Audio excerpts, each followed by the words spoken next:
जय हिंद प्यारे साथियों, आशा करता हूँ कि आप अच्छे होंगे और मन लगा के पढ़ रहे होंगे। मैं मिस्टर कुमार स्वागत करता हूँ आपका आपके अपने education buyer civil services YouTube channel में। स्टूडेंट्स, एजुकेशन बायर आपसे कंटिन्यूअसली यूपीएससी 2025 को टारगेट करके टेस्ट सीरीज डिस्कस कर रहा है, जिसमें हम आपसे दृष्टि आईएएस और विजन आईएएस की टेस्ट सीरीज डिस्कस कर रहे हैं। स्टूडेंट्स, जहां पर आपको निशुल्क में ये टेस्ट सीरीज प्रोवाइड कराई जा रही है। प्यारे बच्चे, अब तक हमने दृष्टि आईएएस के 4 टेस्ट आपसे डिस्कस कर लिए हैं और विजन आईएएस के 2 टेस्ट हमने आपसे डिस्कस कर लिए हैं और 2 ही टेस्ट हमने आपसे करंट अफेयर के 2 टेस्ट डिस्कस कर लिए। मतलब कि कुल मिलाकर के मैंने आपसे अब तक 9 टेस्ट जीएस के सोल्व कर लिए, प्लस एक सीसैट का टेस्ट, मतलब कि 10 टेस्ट एजुकेशन बायर आपको प्रोवाइड करवा चुका है। अगर आप भी हमारे education buyer civil services YouTube channel पर पहली बार आए हैं तो महोदय तहे दिल से आपका स्वागत है। चैनल को सब्सक्राइब नहीं किया है तो कर दीजिएगा, वीडियो को जितना हो सके लाइक कर दीजिएगा और दोस्तों के साथ में शेयर करना मत भूलिएगा। क्योंकि स्टूडेंट्स, आपको स्वयं मालूम है, बताने की ज़रूरत नहीं है, अगर आप दृष्टि आईएएस की टेस्ट सीरीज ही परचेज करते हैं ऑफलाइन या ऑनलाइन तो आपको 10,000 रुपये देने होंगे। और मुझे नहीं लगता कि एक जो इकोनॉमिकल बैकग्राउंड से आता है, जिसकी आर्थिक स्थिति इतनी समृद्ध नहीं है, वो 10,000 रुपये का टेस्ट सीरीज कैसे परचेज करेगा। तो मैंने उन्हीं सब स्टूडेंट्स को ध्यान में रखते हुए, और जो बाहर रहते हैं स्टूडेंट्स, मैं उनका सब कदर समझता हूं कि आप रूम का रेंट देंगे क्या 10,000 की टेस्ट सीरीज परचेज करेंगे, तो आपके लिए बहुत ज़्यादा सफिशिएंट है। और मुझे लगता है कि यूट्यूब पर एजुकेशन बायर सिविल सर्विस से अच्छा कंटेंट आपको कोई प्रोवाइड नहीं करवा रहा होगा। मैं एक ऑथेंटिक, अपनी तरफ से नहीं, उन संस्थाओं, ठीक है, से बात करके चीज़ों को आपको सोल्व करवा रहा हूँ। मैं भी देश की सेवा करने का यहीं से प्रयास कर रहा हूँ। प्यारे बच्चे, बस आपसे एक ही रिक्वेस्ट है, जितना हो सके वीडियो को लाइक करें, शेयर करें, क्योंकि मैं देखता हूँ कि व्यूज़ तो आप देखोगे पहुँच रहा है और ठीक व्यूज़ पहुँच रहा है, मतलब कि लगभग आप देखोगे 2 से 3 हज़ार के व्यूज़ आ जाते हैं वीडियो पे, लेकिन महोदय वहाँ पर लाइक केवल आप देखोगे 100-500 ही रह पाते हैं। समझ में नहीं आता है कि आप लाइक क्यों नहीं करते। क्या कोई कमी आपको महसूस हो रही है? अगर कमी महसूस हो रही है तो कृपया करके मुझे कमेंट्स में आवश्यक रूप से बताएं। क्या आपके कमेंट्स का, प्यारे बच्चे, जवाब नहीं मिलता है? बिल्कुल मिलता है। देखिए, मैं क्यों बोलता हूँ, क्योंकि लाइक करने से वीडियो अधिक स्टूडेंट्स तक पहुँचती है। वो स्टूडेंट्स तक पहुँचती है जो इससे वंचित हैं, उनको नहीं पता है अभी, क्योंकि मैंने स्टार्ट किया आपके लिए चैनल, तो उनको नहीं मालूम है कि एजुकेशन बायर सिविल सर्विसेज एक ऐसा यूट्यूब चैनल है जो आपको निःशुल्क वो सारी चीज़ें प्रोवाइड करवा रहा है। समय ना गवाते हुए, ये टेस्ट नंबर 5 है और इसका पार्ट नंबर 1 है। कितना है? पार्ट नंबर 1 है, जहाँ पर मैं आपसे डिस्कस करूँगा। और ये टेस्ट आपको बता दें, ये टेस्ट खास तौर पर साइंस एंड टेक्नोलॉजी पर निर्भर है। किस पे है? ये साइंस और टेक्नोलॉजी पर इसके ज़्यादा क्वेश्चन बेस है, और प्लस इसमें 30% आप देखोगे करंट अफेयर है। ठीक है, तो चलिए समय न गवाते हुए आगे बढ़ते हैं। जो स्टूडेंट्स इसका पीडीएफ पाना चाहते हैं तो डिस्क्रिप्शन में आपको टेलीग्राम्स लिंक दिया हुआ है। ठीक है, मैं हर वीडियो में आपको बताता हूँ, टेलीग्राम्स, इंस्टाग्राम, दोनों का लिंक्स आपको डिस्क्रिप्शन में दिया हुआ। आप जाइएगा, वहाँ पर आपको लिंक्स मिल जाएगा, उसको क्लिक कीजिएगा, खुल जाएगा और जाकर के क्या करेंगे, पीडीएफ डाउनलोड कर लेंगे। ठीक है, 10 की 10, 11 की 11 आपको टेस्ट सीरीज करवा दी गई हैं, वहाँ पे आपको मिलेगी। ठीक है, और मैं आपको बता दूं कि इसमें 30 टेस्ट हम डिस्कस करेंगे। ठीक है, मैं एक और बात यहाँ पर आपको बताना चाहता, कितने टेस्ट डिस्कस करेंगे प्यारे बच्चे? हम दृष्टि आईएएस के 30 टेस्ट आपसे डिस्कस करेंगे, जिसमें 20 जो टेस्ट होंगे ये जीएस पेपर नंबर 1 से होंगे, मतलब कि polity, economy, history, science and tech, ecology, environment, और इन सब के अलावा 10 जो टेस्ट होंगे वह सीसैट के होंगे। ठीक है, कितने 10 टेस्ट। तो अब लोड लेने का कोई ज़रूरत ही नहीं है आपको। और इन सब के अलावा विजन आईएएस के मैं 30 टेस्ट करा दूंगा, तो 30 और 30 60 टेस्ट आपको। फिर ऊपर से यूपीएससी के पीवाईक्यू एक नई शुरुआत एजुकेशन बायर आपके लिए कर रहा है, आपकी सेवा में। बस अब जितना हो सके आपको रिवाइज करने की ज़रूरत है, जितना हो सके। बाकी का रिवीजन मैं क्वेश्चन आंसर के साथ करवाता हूँ। तो प्यारे बच्चे, जो बिगिनर एस्पिरेंट्स हैं उनके लिए बता दें कि ये यहाँ पर आपको एक कॉलम दिख रहा है जहाँ पर आपको अपना अनुक्रमांक भरना होता है। इन सब के अलावा आप देखोगे यहाँ पर निगेटिव भी आपको दंड का प्रोविजन रखा गया है। मतलब कि यदि आप गलत प्रश्न चुनते हैं तो आपके 1/3 अंक काट लिए जाते हैं। तो ठीक है, इस बात को थोड़ा ध्यान में रखना है और केयरफुली आंसर को क्या करना है, अटेम्प्ट करना है। चलिए समय न गवाते हुए पहले क्वेश्चन की तरफ बढ़ते हैं और पहला क्वेश्चन लेने का प्रयास करते हैं। आई होप आपको क्वेश्चन की विजिबिलिटी हो रही है। देखिए क्वेश्चन क्या है, क्वेश्चन आपको विजिबल हो रहा होगा और 100% क्वेश्चन आपको विजिबल हो रहा होगा। देखिए क्वेश्चन क्या है बच्चे, मैंने कहा था कि साइंस और टेक्नोलॉजी से ये क्वेश्चन पूछे गए हैं, तो बताइएगा। चलिएगा, पहला आपके सामने क्वेश्चन आपको विजुअल हो रहा है। देखिए पूरा मैं आपको एनालिसिस करूंगा, सोल्व करने का प्रयास करूंगा, आपके साथ में सारी चीज़ें शेयर करूंगा, ना केवल क्वेश्चन आंसर डिस्कस करूंगा। पहला क्वेश्चन है आपका, वायरस के संदर्भ में निम्नलिखित में से कौन सा यह कथन सही है। आपने वायरस के बारे में आवश्यक रूप से पढ़ा ही होगा। अब 4 स्टेटमेंट है, मैं कहता हूं कि जितने अधिक स्टेटमेंट होते हैं इतना इजी क्वेश्चन होता है। देखिए पहला क्या कह रहा है, वायरस बिना किसी होस्ट सेल के भी स्वतंत्र रूप से प्रकृति बना सकता है। मतलब कि एंटी अपना एक माइक्रोबल रेसिडेंट्स एक तरीके से विकसित कर सकता है या नहीं, उसके बारे में कह रहा है। दूसरा, वायरस के आनुवंशिक पदार्थ डीएनए और आरएनए दोनों होते हैं। तीसरे में कह रहा है, वायरस सभी प्रकार के जीवों को संक्रमित कर सकते हैं जिनमें पशु, पौधे और बैक्टीरिया शामिल है।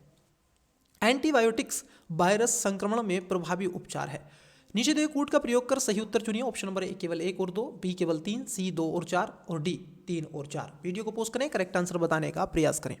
आई होप आपने इसका राइट आंसर दिया होगा। चलिए इसका राइट आंसर की तरफ पढ़ते हैं। देखिए पहला स्टेटमेंट महोदय गलत है। ये कह रहे हैं कि वायरस बिना किसी होस्ट सेल के भी स्वतंत्र रूप से प्रकृति बना सकता है। ऐसा नहीं है, क्योंकि वायरस स्वतः प्रकृति नहीं बनाता है, उसे होस्ट सेल की कोशिकाओं की आप देखोगे हाइजीनिक करके ही प्रजनन करने के जरूरत होती है और उसके बिना नहीं करता है। ठीक है, उसको आवश्यकता होती है। तो पहला गलत है, मतलब कि आंसर ए तो विकल्प होगा नहीं।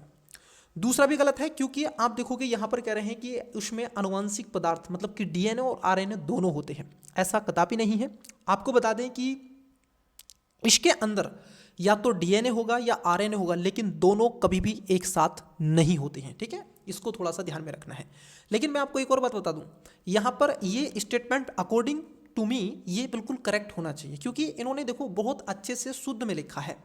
ये कह रहे हैं, इन्होंने कहा है कि वायरस के आनुवंशिक पदार्थ में डीएनए और आरएनए दोनों होते हैं। ठीक है, बिल्कुल होते हैं दोनों।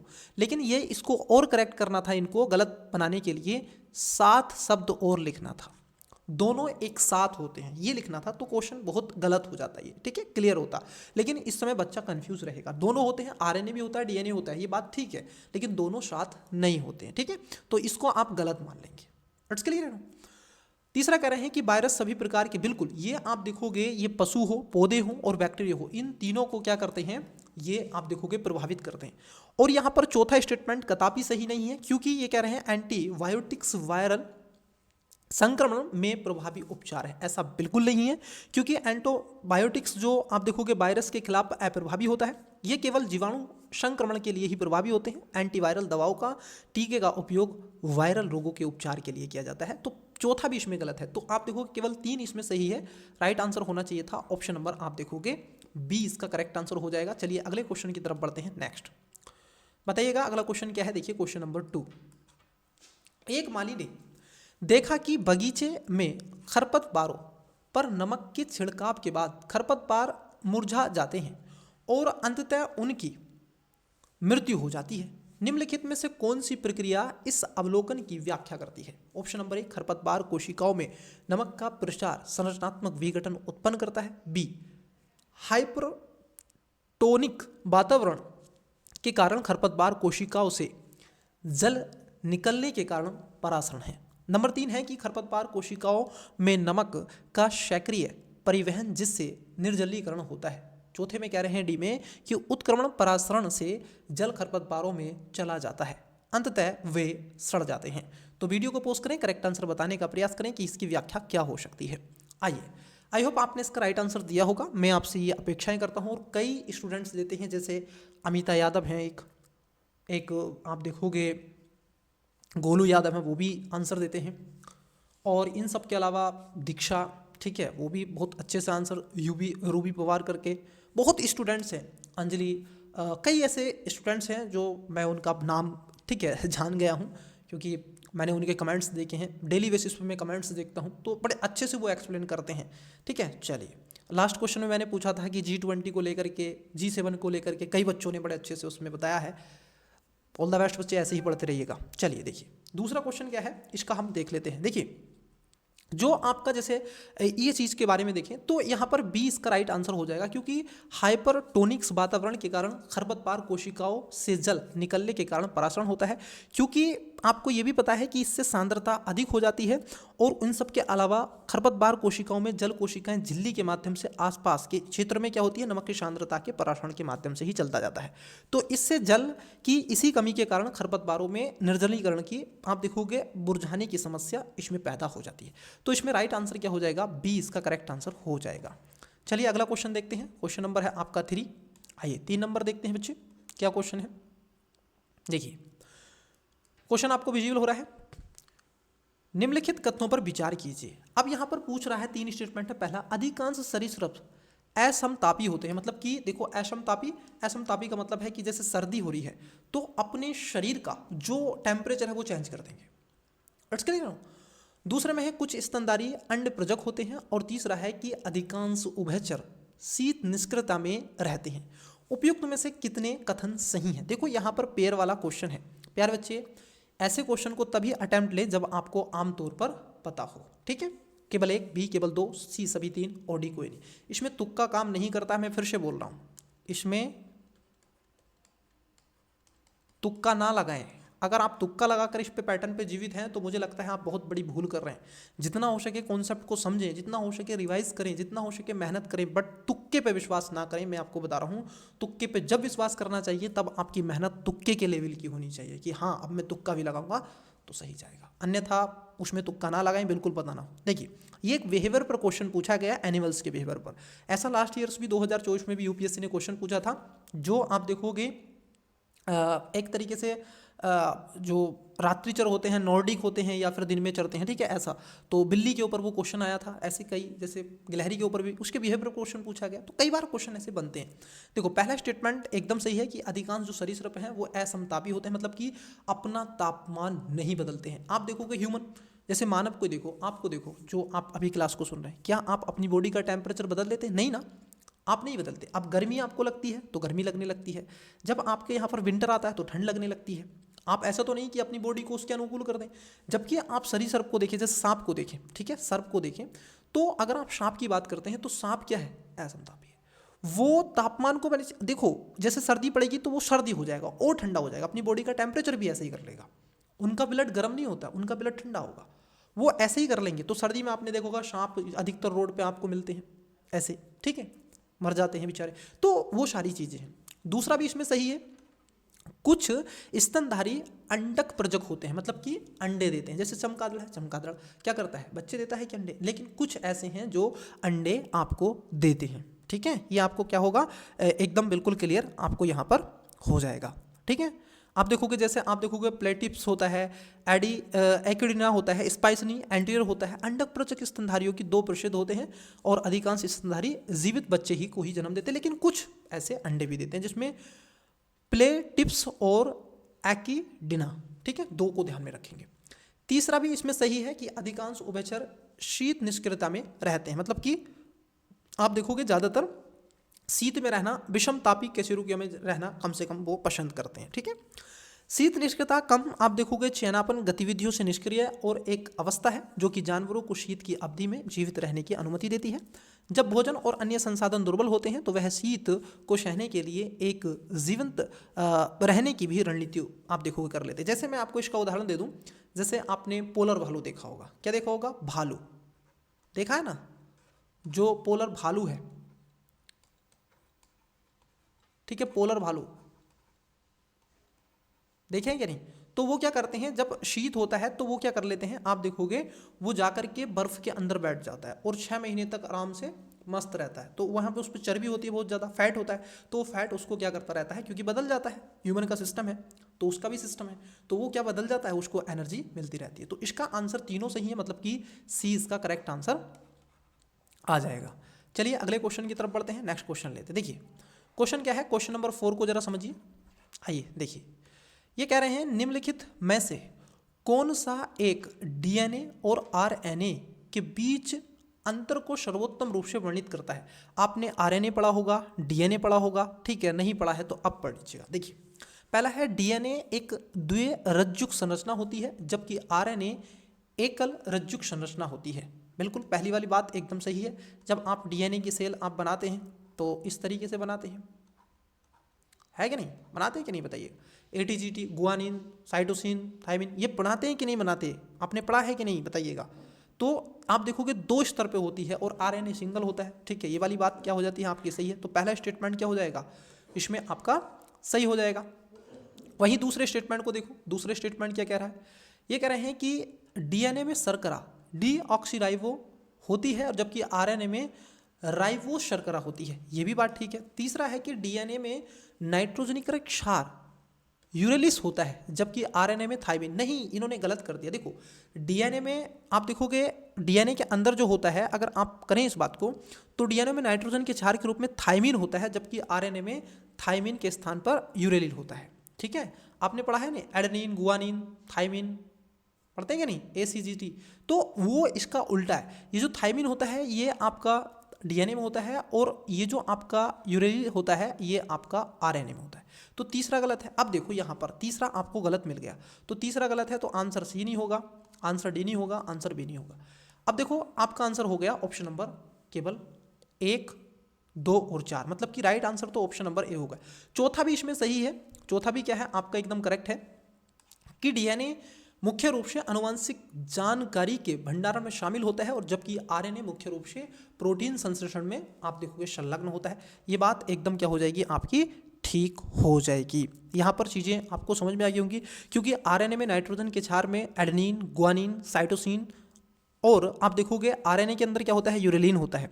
जबकि आप देखोगे जो आपका आरएनए होता है, ठीक है, इसमें डीएनए में कौन से होते हैं, इसमें आप देखोगे आणविक घटक फास्फेट होता है, डीऑक्सीराइबो शर्करा होता है, नाइट्रोजन के क्षार इसमें 4 होते हैं, जिसमें एडेनिन, गुआनिन, साइटोसिन और थायमिन। इट्स क्लियर है नो। तो इसको आपको क्या है ध्यान में रखना है। और न्यूक्लियर से ही ये सारी चीज़ें बनती हैं, केंद्र जिसको आप जानते हैं, कोशिका द्रव आपने पढ़ा होगा, कोशिकल सेल्स आपने पढ़ी है, तो वहाँ से चीज़ें यहाँ पे क्वेश्चन पूछी गया है। क्वेश्चन नंबर 5 की तरफ बढ़ते हैं। देखिए क्या है, निम्नलिखित कथनों पर विचार कीजिए। 2 कथन है, कथन पहला और कथन दूसरा। देखिए क्या है, मैट्रिक्स प्रणाली मतलब कि 10 की घातों पर आधारित है जो इकाई रूपांतरण को सरल बनाती है। मैट्रिक्स प्रणाली के बारे में क्वेश्चन पूछा गया है, ठीक है। दूसरा है आपका लंबाई की SI इकाई मीटर है जिसका प्रयोग वैज्ञानिक मापन में सार्वभौमिक रूप से होता है। तो लंबाई का SI मात्रक क्या है, ये आपसे पूछा है। उपयुक्त कथनों के संबंध में निम्नलिखित में से कौन सा सही है, ठीक है, आपसे सही पूछ रहे हैं कि कौन सा सही है बताइएगा। ऑप्शन नंबर ए, केवल कथन 1 और 2 दोनों सही हैं परंतु 2 कथन ए की सही व्याख्या करता है। बी, कथन 1 और 2 दोनों सही हैं किंतु कथन 2 कथन ए की सही व्याख्या नहीं करता। 3, कथन 1 सही है, कथन दूसरा सही नहीं है। डी, कथन पहला गलत है और कथन दूसरा सही है। बताइएगा वीडियो को पोस्ट करके इसका राइट आंसर क्या हो जाएगा। आई होप आपने इसका राइट आंसर दिया होगा। चलिए एक एक करके बात करते। देखो यहाँ पर कह रहे हैं कि मैट्रिक्स प्रणाली के जो 10 की घातों पर आधारित होती है, बात एकदम सही है, और जो इकाई के रूपांतरण को क्या करती है, सरल बनाने का काम करती है। आपने पढ़ा है कि नहीं, अरे भाई 10 की घात 3 मीटर आपने पढ़ा ही होगा, उसमें क्या है, ठीक है। 10 की घात 3 मीटर का मतलब क्या है कि आप देखोगे 1000, ठीक है। तो ये आपने पढ़ा है, जो कि संरचना 1 किलोमीटर को रेखांकित करती है। कोई दिक्कत समस्या नहीं ना। आइए, तो पहला इसमें सही हो गया। दूसरे को अगर हम देखें तो दूसरा भी इसमें क्या है, सही है कि लंबाई का SI मात्रक मीटर ही होता है और जिसका प्रयोग वैज्ञानिक मापन को सार्वभौमिक रूप से किया जाता है, ठीक है। ये भी बात ठीक है, लेकिन ये ध्यान में रखना है, इसमें क्या है कि ये जो दूसरा कथन है, ये कथन एक ही सही व्याख्या नहीं कर रहा है। वहाँ पर घातों की इकाई के रूपांतरण की बात की गई है और यहाँ पर लंबाई के नापने की बात की जा रही है। तो यहाँ पर क्या हो जाएगा, करेक्ट आंसर बी हो जाएगा, ठीक है। तो बताइएगा कि ऐसा ही मात्रक कुछ आप अपनी तरफ से बता सकते हैं, ठीक है, ऐसा ही मात्रक कुछ अपनी तरफ से भी आप बता सकते हैं, ठीक है, बता दीजिएगा जितने ऐसा ही मात्रक आपको बताने हैं। ये क्वेश्चन आपके ऊपर छोड़ दिए। चलिए अगला क्वेश्चन लेते हैं, नेक्स्ट क्वेश्चन की तरफ बढ़ रहे हैं। देखिए क्वेश्चन क्या है, आइए जान लेते हैं। क्वेश्चन है आपको चुंबक की निम्नलिखित विशेषताओं पर विचार कीजिए। 4 स्टेटमेंट है। देखिए पहला, चुंबक के 2 ध्रुव उत्तर और दक्षिण होते हैं। क्या बात ये आपकी ठीक है कि मान लीजिए कि ये चुंबक है और इसके 2 ध्रुव हैं, एक उत्तर है एक दक्षिण है। दूसरे में कह रहे हैं कि विपरीत ध्रुव एक दूसरे को आकर्षित करते हैं, मतलब कि यदि विपरीत में कर दो तो आकर्षित। कभी आपने 2 चुंबक लिए हैं, बचपन अगर साधारण गुजरा होगा तो आपने कभी मार्केट से जब मेले लगते हैं, ठीक है, हर एक जगह मेले लगते हैं, पूरी दुनिया में मेले लगते हैं, तो भारत में भी लगते हैं। और भारत में तो कल्चरल आपने देखा डाइवर्सिटी कितनी है, तो बहुत मेले लगते हैं। तो मार्केट में, उस बाजार में और उस मेलों के अंदर आप देखोगे चुंबक व्यक्ति है जिसको बच्चे ऊपर उलाते हैं और चिर्र आवाज़ निकालती है, वो निकालती है कि नहीं। तो उस चिर्र आवाज़ में मैंने भी उसको यूज किया है सर, जब मैं बच्चा था। तो जब मैंने देखा था तो इस पर मैंने ये एक्सपेरिमेंट बड़े अच्छे से किया था। जब मैंने इसको बड़े अच्छे से एनालिटिक किया, पढ़ा, तो उस चुंबक से मैंने उसको यहाँ से कॉन्सेप्ट बिल्डअप किया। ये बात एकदम सही है, जब आप उसको ऐसे मिलाओगे तो नहीं मिलेगा, ऐसे मिलाओगे तो मिल जाएगा, ठीक है। तो विपरीत ध्रुवों को एक दूसरे को आकर्षित करते हैं, बात एकदम ठीक है। समान ध्रुव एक दूसरे के प्रतिकर्षित होते हैं। मैंने कहा ना, जब आप उसको ऐसे मिलाएंगे, देखो जब आप उसको ऐसे मिलाएं तो वो मिलेगा नहीं, ठीक है, और यदि आप इसको मिलाएं इससे तो मिल जाएगा। इट्स क्लियर ना। तो पहला भी ठीक है, दूसरा भी ठीक है, तीसरा भी। ये कह रहा है टूटे हुए चुंबक के प्रत्येक टुकड़े का अपना उत्तरी और दक्षिणी ध्रुव होता है। ये भी बात एकदम ठीक है। देखो चुंबक यह तो इतनी बड़ी हो चाहे चुंबक इतनी बड़ी हो, इसका अपना ध्रुव होगा, चाहे इधर हो चाहे इधर हो चाहे इधर हो, इसका अपना उत्तरी ध्रुव और दक्षिणी ध्रुव होगा ही होगा। तो यहाँ पर क्या हो जाएगा, चारों बातें स्टूडेंट्स आपकी सही हो जाएंगी। और ये चुंबक के बिहेवियर पर क्वेश्चन पूछा गया है, ठीक है। कितने सही है, तो आप कहोगे डी इसका करेक्ट आंसर हो जाएगा। चलिए अगले क्वेश्चन की तरफ बढ़ते हैं, नेक्स्ट क्वेश्चन लेते हैं। परंतु नेक्स्ट क्वेश्चन पर जाने से पहले जो इंग्लिश मीडियम वाले स्टूडेंट्स हैं वो वीडियो को पोस्ट करेंगे, करेक्ट आंसर देने का प्रयास करेंगे, ठीक है। मैंने कहा है दोनों स्टूडेंट्स को साथ लेके चलूंगा तो चलूंगा, लेकिन महोदय वीडियो को पोस्ट करना पड़ेगा आपको, क्योंकि नामुमकिन है ये कि एक ही क्लास में आपको दोनों लैंग्वेज में पढ़ना, क्वेश्चन को फिर करना, तो टाइम टेकिंग आपके लिए है। मैं अब 25-30 क्वेश्चन सोल्व करूंगा तो फिर 10 से 5 क्वेश्चन ही सोल्व करूंगा, ठीक है। और टेस्ट सीरीज का मतलब ये नहीं होता है कि एक क्वेश्चन पर ही पूरा टाइम गवा देना, ठीक है। चलिए देखिए क्वेश्चन को अटेम्प्ट करें। क्वेश्चन नंबर 5 देखिएगा। Consider the following statement, statement 1, 2 and 6 number. चलिए बच्चे वीडियो को पॉज करके आसानी से क्वेश्चन का आप अटेम्प्ट्स लें, ठीक है, कोई इसमें दिक्कत नहीं है।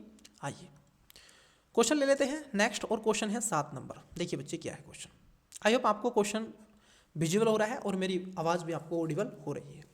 निम्नलिखित में से कौन सा कथन संवहन की प्रक्रिया को सर्वोत्तम रूप से वर्णित करता है? किसकी प्रक्रिया को? संवहन की प्रक्रिया को। यहाँ पर 4 ऑप्शन हैं। ऑप्शन नंबर पहला क्या कह रहा है कि ऊष्मा स्थानांतरण विभिन्न तापमानों वाली वस्तुओं के बीच प्रत्यक्ष संपर्क के माध्यम से होता है। क्या ऐसा है? बी में कह रहे हैं आपसे ऊष्मा स्थानांतरण तरल पदार्थों के कणों की गति के माध्यम से होता है जिससे धाराएं निर्मित होती हैं। नंबर 3, माध्यम की अनुपस्थित में ऊष्मा का स्थानांतरण विद्युत की चुंबकीय तरंगों के माध्यम से होता है। डी, ऊष्मा स्थानांतरण पदार्थ किसी भी गति के बिना केवल माध्यम में कंपन के माध्यम से होता है। तो वीडियो को पोस्ट करें, करेक्ट आंसर बताने का प्रयास करें। आई होप आपने इसका राइट आंसर दिया होगा। चलिए देखिए प्यारे बच्चे है क्या, आप देखोगे क्योंकि ये संवहन के बारे में पूछा गया है ऊष्मा के, ठीक है, तो इसका राइट आंसर होगा ऑप्शन नंबर बी, क्योंकि ऊष्मा स्थानांतरण तरल पदार्थों के कणों की गति के माध्यम से होता है जिससे धाराएं निर्मित होती हैं।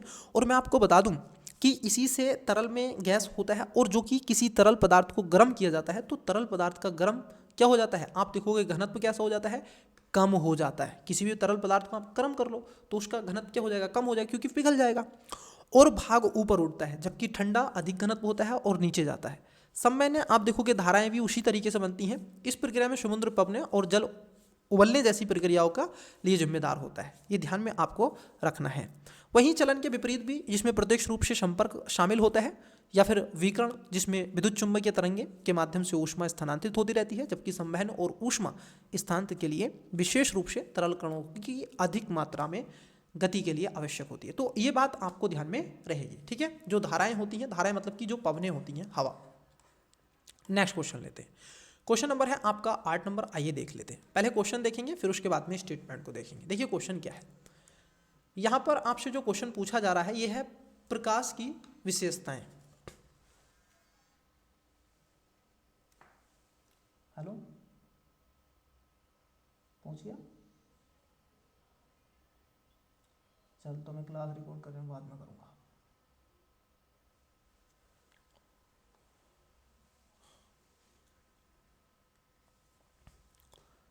देखिए ये यहाँ पर दे रहा है प्रकाश की विशेषता और तथ्य, ठीक है। अब यहाँ पर स्टूडेंट्स आपको क्या करना है, जैसे परावर्तन है, अपवर्तन है, विवर्तन है, ध्रुवण है, ठीक है। एक एक करके बात करेंगे और एक एक को समझने का प्रयास करेंगे। चलिए एक एक करके देखते हैं। देखो ये कह रहे हैं परावर्तन। परावर्तन का मतलब क्या होता है, प्रकाश सतह से पुनः परिवर्तित होता है। ये बात सही है। अब देखो है क्या, प्रकाश ऐसे आया फिर ऐसे गया, तो इसको यहाँ से रिफ्लेक्ट कर गया पीछे, तो ये होता है परावर्तन। तो प्रकाश का परावर्तन होता है, बिल्कुल बात सही है। और इसीलिए हमें जो आकाश है स्काई ब्लू दिखता है, जबकि होता ब्लैक है। स्काई ब्लू क्यों दिखता है, क्योंकि हमारी पृथ्वी पर आप देखोगे 75% के आसपास जल है, जिसका अपना जल वाष्प बनता है और हमें स्काई ब्लू दिखता है, जबकि वो ब्लैक है।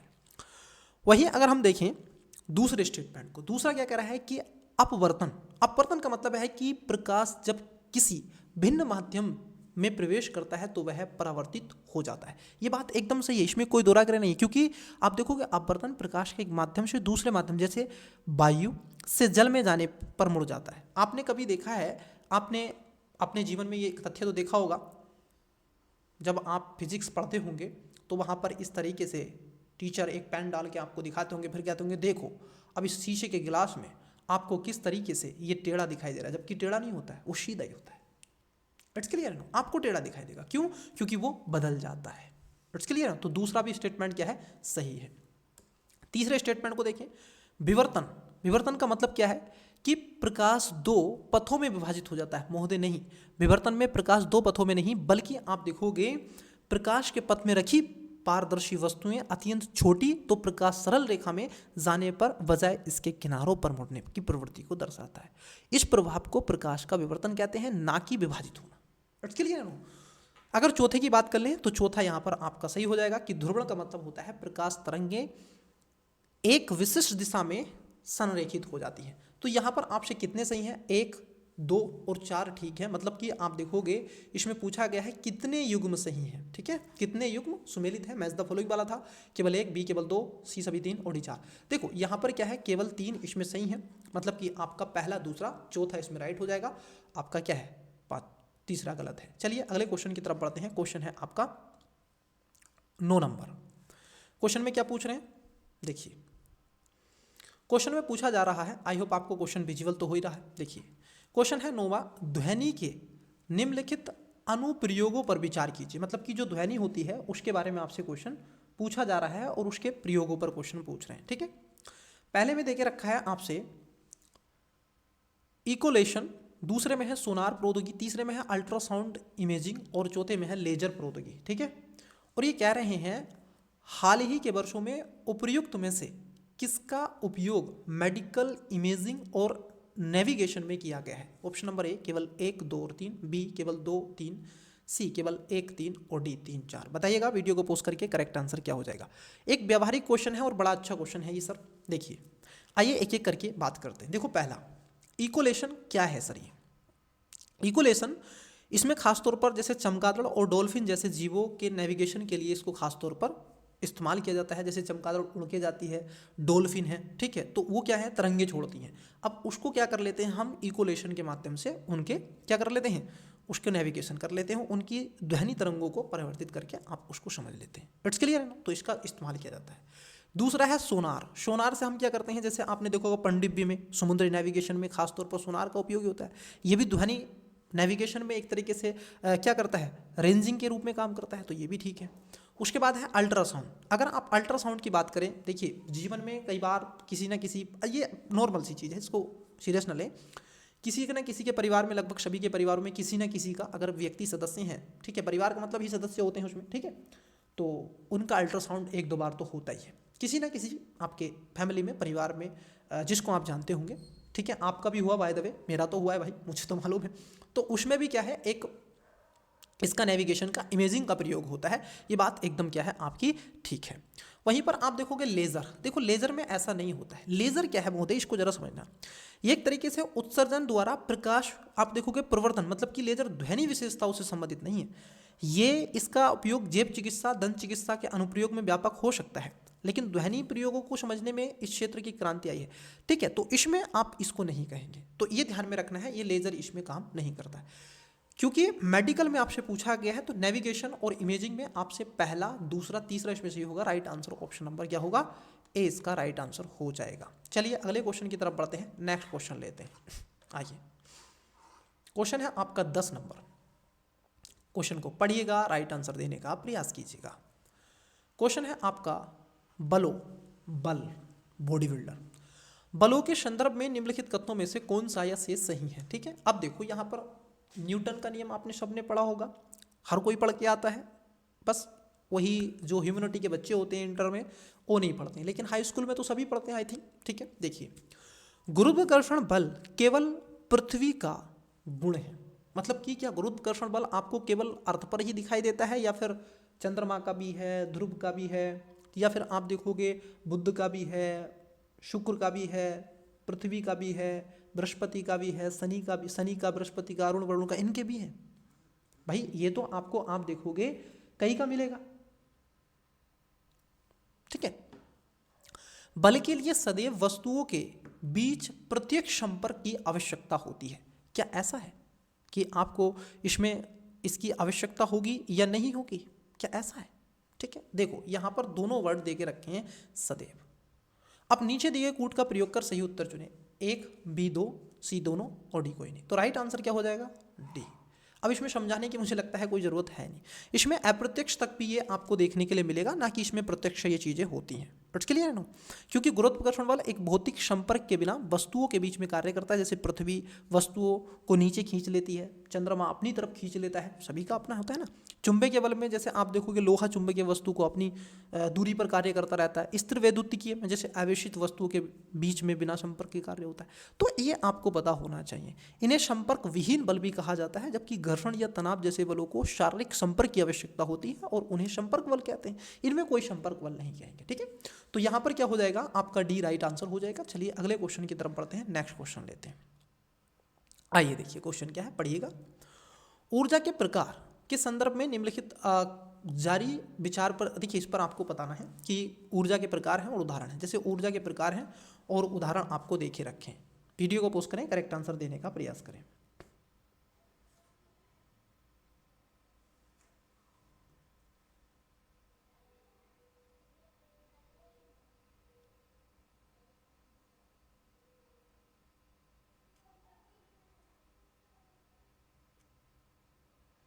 आई होप आपने इसका राइट आंसर दिया होगा। चलिए इसके करेक्ट आंसर की तरफ बढ़ते हैं और करेक्ट आंसर देखने का प्रयास करते हैं। आपने भाई इसका राइट आंसर तो 100% दिया ही है। चलिए बच्चे देखिए क्या है। पहला है आपका गतिज ऊर्जा, ये कहते हैं बहता हुआ जल, मतलब कि अगर गति कर रहा है तो वो चीज़ क्या है, बह रही होगी, है क्या नहीं।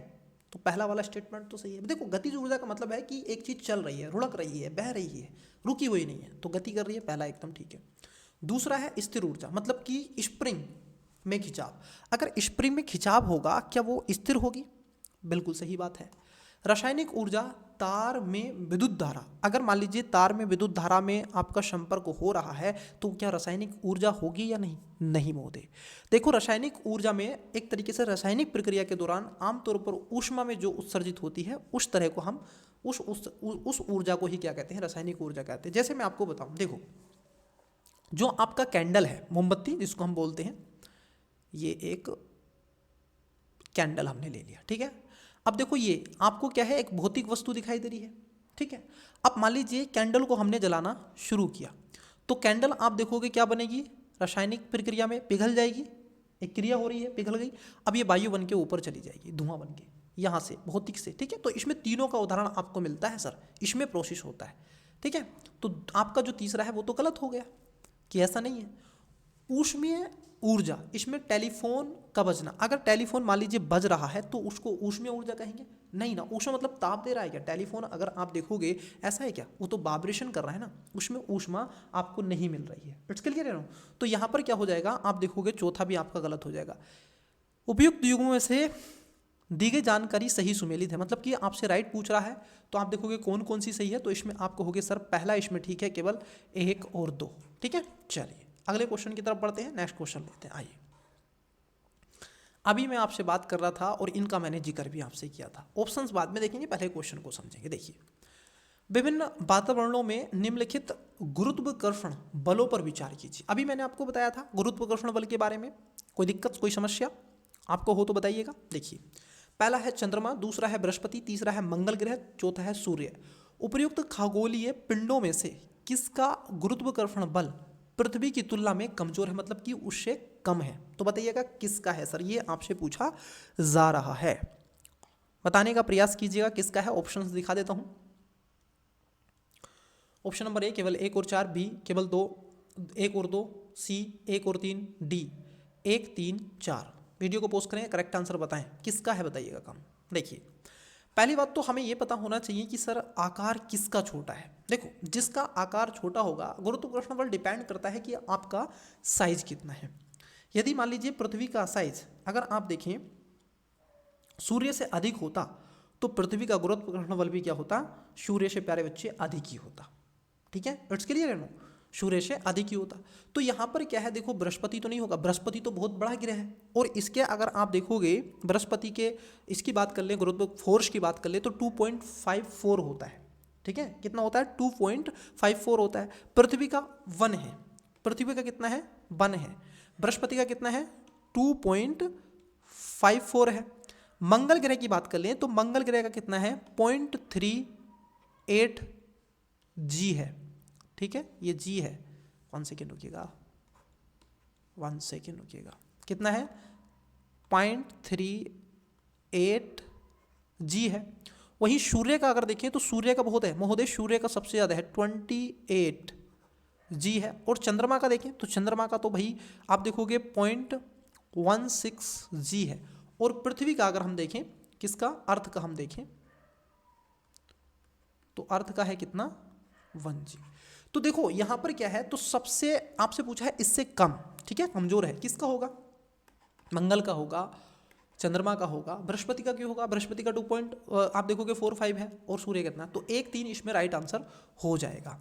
ठीक है, कितना हो जाएगा, 1-3-4। मैंने कहा ना, जो आकार से भी आप इसको क्या है समझ सकते हैं। ठीक है, तो चंद्रमा का आकार पृथ्वी से तो छोटा ही है। ठीक है, तो इस चीज़ को क्या है ध्यान में रखना है। आई होप आपको ये चीज़ें फाइनली अच्छे से ऑब्जर्व हो रही होंगी, और क्लास कैसी लग रही है कमेंट्स करके आवश्यक रूप से बताते चलिएगा। आइए, इंग्लिश वाले बच्चे वीडियो को पोस्ट करेंगे, करेक्ट आंसर बताने का प्रयास करेंगे। ठीक है, आइए बताइएगा। मैंने डिस्कस आपसे हिंदी में कर ही दिया है। ऑप्शंस ये रहे, क्वेश्चन नंबर 9, क्वेश्चन नंबर 10 का आंसर दीजिएगा, question number 10, question number 11, options 12, 12 number, consider the following gravitational force in different. ठीक है, ये आपसे पूछ रहा है, ये ऑप्शंस नीचे हैं। चलिए सर अगले क्वेश्चन की तरफ बढ़ते हैं बच्चे। देखिए नेक्स्ट क्वेश्चन क्या है, आइए जान लेते हैं। देखिए महोदय, यहाँ पर क्वेश्चन थोड़ा बड़ा है और 4 स्टेटमेंट है, तो पहले स्टेटमेंट को ही जानेंगे। थोड़ा मैंने जूम कम कर दिया है, पहले स्टेटमेंट को जानेंगे। आई होप आपको क्वेश्चन तो विजिबल हो ही रहा है। ठीक है, क्वेश्चन तो विजिबल हो ही रहा है। देखिए सर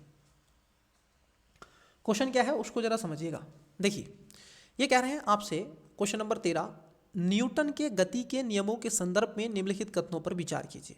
मैं इस क्लास के माध्यम से बच्चे आपका पूरा ये जो साइंस एंड टेक है रिवीजन करवा दूंगा, ये आप भरोसा रखिएगा। ठीक है, इस टेस्ट के माध्यम से पूरा अच्छे से आप नोट्स भी बना सकते हैं। ठीक है, अच्छे से आपका रिवाइज भी हो जाएगा। देखो अब न्यूटन के गति के नियम के बारे में पूछ रहा है। 3 नियम उन्होंने दिए हैं खास तौर पर। आइए पहला देखते हैं।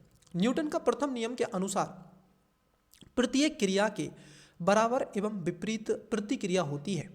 जो तब भी लागू होती है जब बल दूरी पर कार्य कर रहा हो, जैसे गुरुत्वाकर्षण बल। पहला गलत है। क्यों गलत है? क्योंकि ऐसा नहीं होता है। बाह्य आरोपित नहीं हो किया जाएगा और इसमें आंतरिक ही होगा। ठीक है, इसमें संतुलित की स्थिति होती है, एक दूसरे को संतुलन करता है।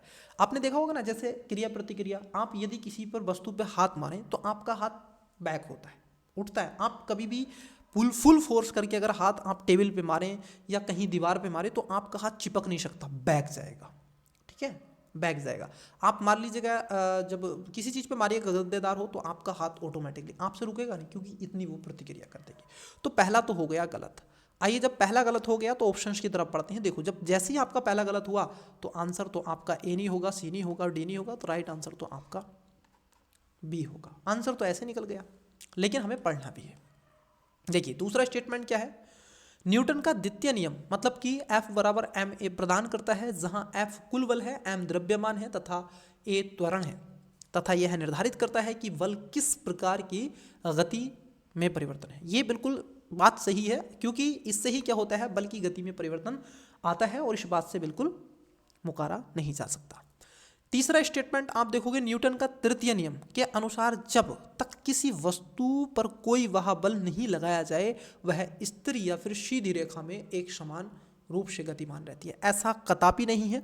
मैं आपको बताना चाहता है बच्चे, देखिए, सापेक्ष में बल हमेशा वस्तु के बीच स्थिर प्रतिक्रिया को उत्पन्न करते हैं, जबकि जो न्यूटन का तृतीय नियम है वो कहता है कि बराबर और विपरीत प्रतिक्रिया होती रहेगी, और जब तक वस्तु दूसरी वस्तु पर बल लगाती है तो दूसरी वस्तु पहली वस्तु पर विपरीत दिशा में बल लगाती है। मैं कहूँ आपसे, आपको वस्तु को खींचना है। मान लीजिए, जैसे मान लो ये ए है, ये ए है और ये बी है। अब देखिएगा, बी के ये पैर हैं, ठीक है, इसको बी को ये खींचना है रस्सी से।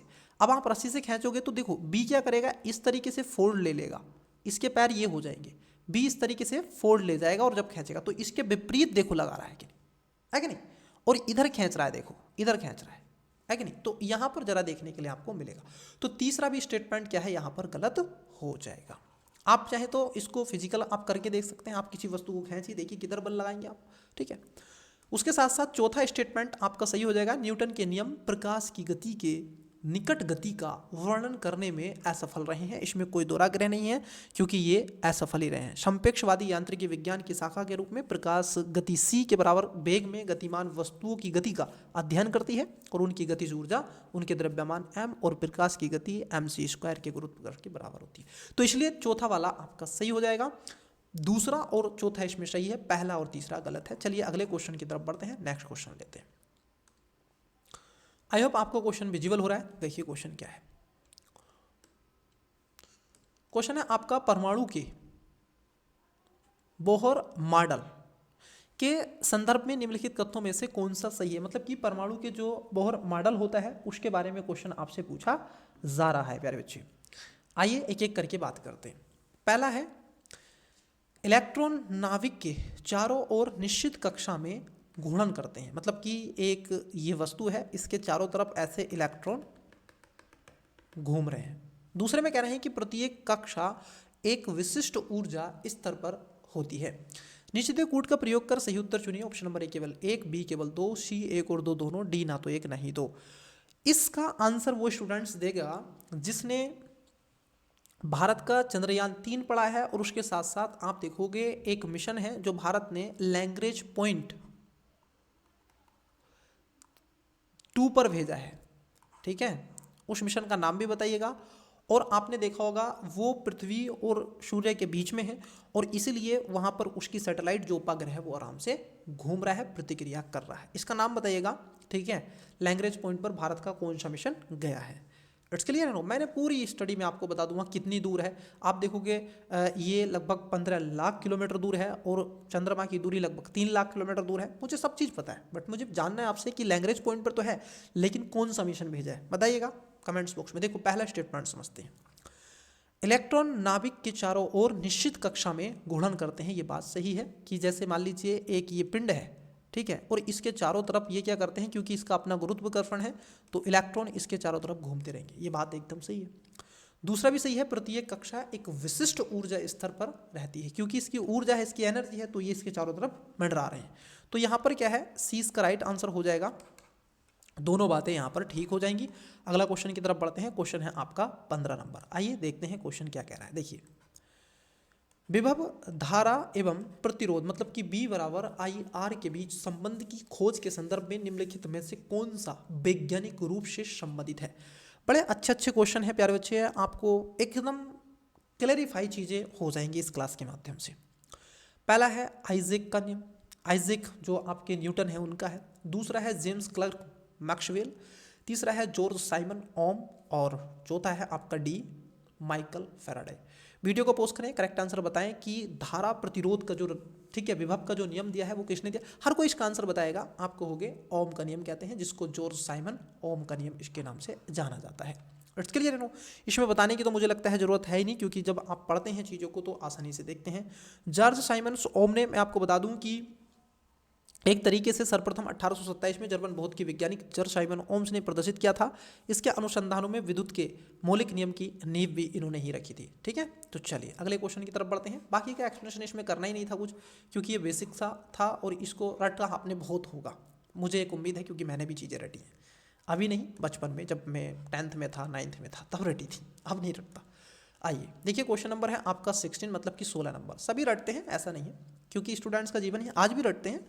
आज भी कई हमें डाटा फैक्ट याद करने पड़ते हैं, रटने पड़ते हैं, ट्रिक बनाते हैं, बहुत सारी चीज़ें। देखिए 16 नंबर में कह रहे हैं कि पृथक्करण तकनीकों के संदर्भ में निम्नलिखित युग्मों पर विचार कीजिए। मतलब कि जो पृथक्करण तकनीकी है उसके बारे में, तकनीक है और अनुप्रयोग है।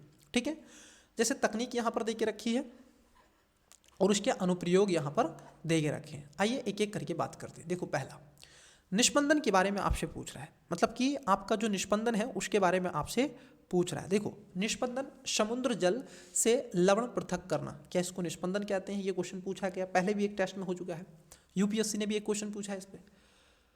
असवन लवणीय जल से स्वच्छ जल पृथक करना, ये बात एकदम सही है। चुंबकीय रेत से लोहे के बरूदे को पृथक करना, क्या ऐसे चुंबक बल से आप करोगे? बात सही है, क्योंकि आप देखिए, आप क्या करें, लोहे के कणों को रेते में मिला दें और वहाँ पर चुंबक घुमा दें। मेरा साधारण जीवन बीता है तो मैंने ये काम किया, तो उसमें घुमा दो, तो आप ऐसे क्या करेंगे, चुंबक से चीज़ें आ जाएंगी। कुछ नहीं करना है आपको। कभी आप हरिद्वार जाएंगे या फिर ऐसे धार्मिक स्थल पर जाएंगे जो गंगा के किनारे हैं, तो वहाँ पर आपको कई ऐसे बच्चे मिलेंगे जिन पे बहुत बहुत बड़ी चुंबक होती है और फेंकते हैं, उसमें फेंकते हैं, फिर उसको निकालते हैं तो उसमें रुपये आते हैं चिपक के। ठीक है, जो सिक्के होते हैं ये चिपक के आ जाते हैं, 1 का नोट, 2 का नोट, ये सब आ जाते हैं चिपक के। तो क्यों आ रहे हैं? क्योंकि रेते में ही थे ना वो, उसमें लोहे की आप देखोगे धातु थी। तो उसमें दूसरा तीसरा भी आपका सही है, पहला तो गलत है, तो आंसर तो ए और डी होगा नहीं। तो राइट आंसर क्या होगा इसमें? बी होगा। ए, 2 और 3 ही सही है।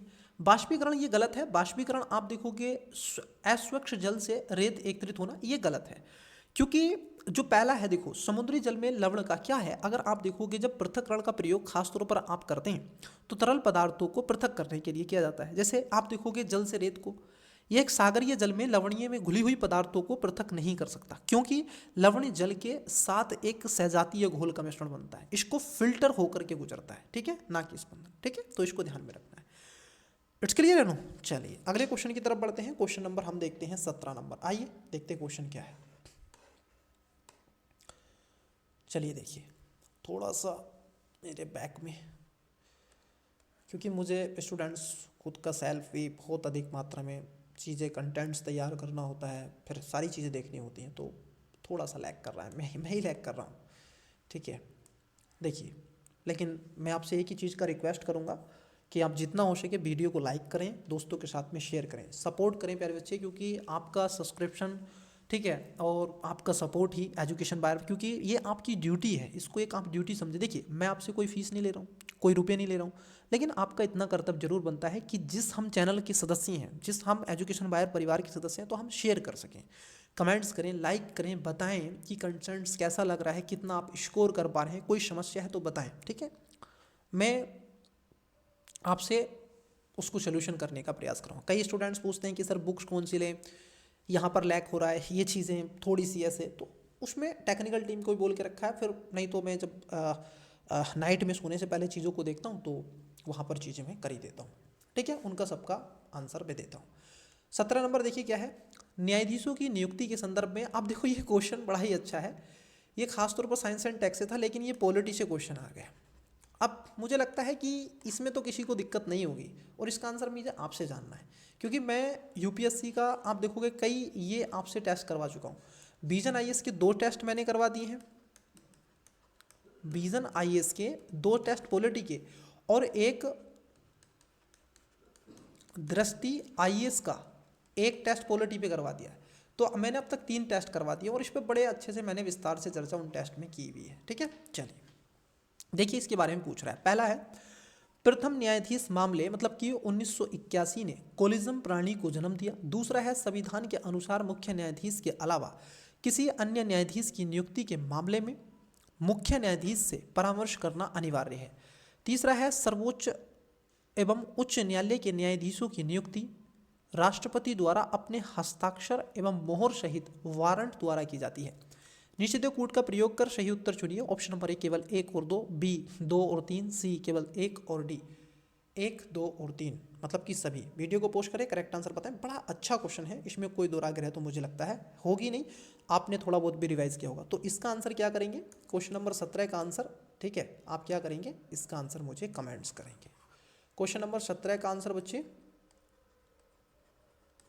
आपको कमेंट्स करना है। ठीक है, मैं वेट करूंगा आपके इस क्वेश्चन के आंसर के जवाब का। चलिए, जिस भी स्टूडेंट्स ने, देखो बस मैंने कहा ना, कहीं अगर आपको डाटा दे देता है ना यूपीएससी, बस थोड़ा सा सेंसिटिव सोच लीजिएगा। कोई डेट दे दे, डाटा दे दे, बस थोड़ा सा सोच लीजिएगा, चाहे वो यूपीएससी के टेस्ट में हो, चाहे वो यूपीएससी की परीक्षा में हो। ठीक है, बस उसको थोड़ा सा सीरियसली होकर के पढ़ लीजिएगा, रिकॉल कीजिएगा, 1 सेकेंड रुकिएगा उस पर। चलिए, तो आप निकाल ले जाओगे आंसर। हिंट्स भी कर दिए अब तो सबका आंसर आना चाहिए, किसी का गलत आना ही नहीं चाहिए। क्वेश्चन नंबर 18 है, संविधान के अनुच्छेद 31C। देखो कई बार आप पढ़ते हैं फंडामेंटल राइट्स भाग नंबर 3, जो कि कहाँ से लिया गया है, यूएसए से। उसमें 12 से 35 तक आपको मिलता है। तो सब बच्चे कहते हैं कि 44वें संविधान संशोधन 1978 के माध्यम से आर्टिकल 31 जो है ये समाप्त कर दिया गया है, कहते हैं कि नहीं। और ये कहाँ डाल दिया गया है, आर्टिकल आप देखोगे आर्टिकल 300 क्या में डाल दिया गया है, संविधान के भाग नंबर 12 में इसको जोड़ दिया गया है। अब ये क्या है, एक आप देखोगे संवैधानिक अधिकार है, ना कि आपका फंडामेंटल राइट्स। तो इसको समापन कर दिया गया है, क्योंकि राइट टू किसकी बात करता है, राइट टू प्रॉपर्टी की बात करता है। तो कई बच्चे इसी बात को कहते हैं। महोदय मैं कहूँगा फिर से, आप देखोगे ये आपका समाप्त नहीं हुआ है, 31 समाप्त नहीं हुआ है, बल्कि 31 के कुछ भाग ऐसे हैं, कुछ इसके सेक्शन हैं जो इसमें से समाप्त कर दिए गए हैं, ध्यान में रखना। ठीक है, और जो मैंने ये रिवीजन भी करवा दिया आपका। ठीक है, कई बच्चों को पता भी नहीं रहेगा। चलिए, तो देखो 31C के संदर्भ में आपसे पूछ रहे हैं। अब क्वेश्चन क्यों पूछ रहे हैं उसको थोड़ा सा जानिए। देखिए, सिस्टम को थोड़ा समझना है, और सिस्टम को जो समझ गया वो कर जाएगा। यह है अनुच्छेद केशवानंद भारती मामले 1973, मतलब कि केरल मामले में सर्वोच्च न्यायालय के निर्णय में प्रत्युत्तर में भारत के संविधान में सम्मिलित किया गया था।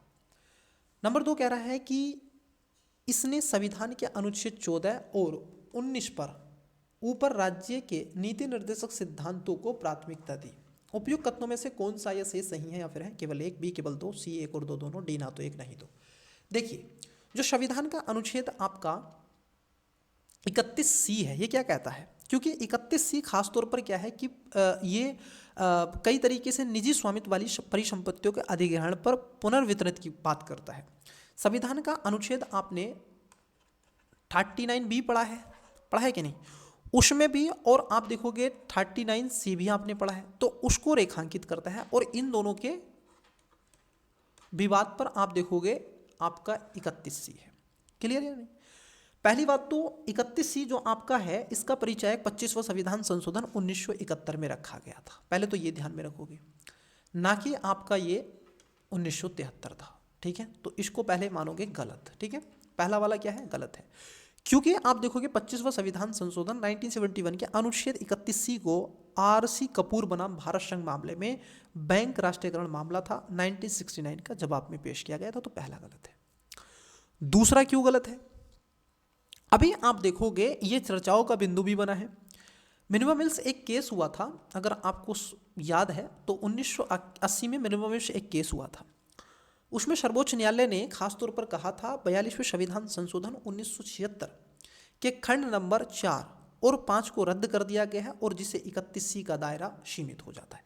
तो ये भी आपको ध्यान में रखना है।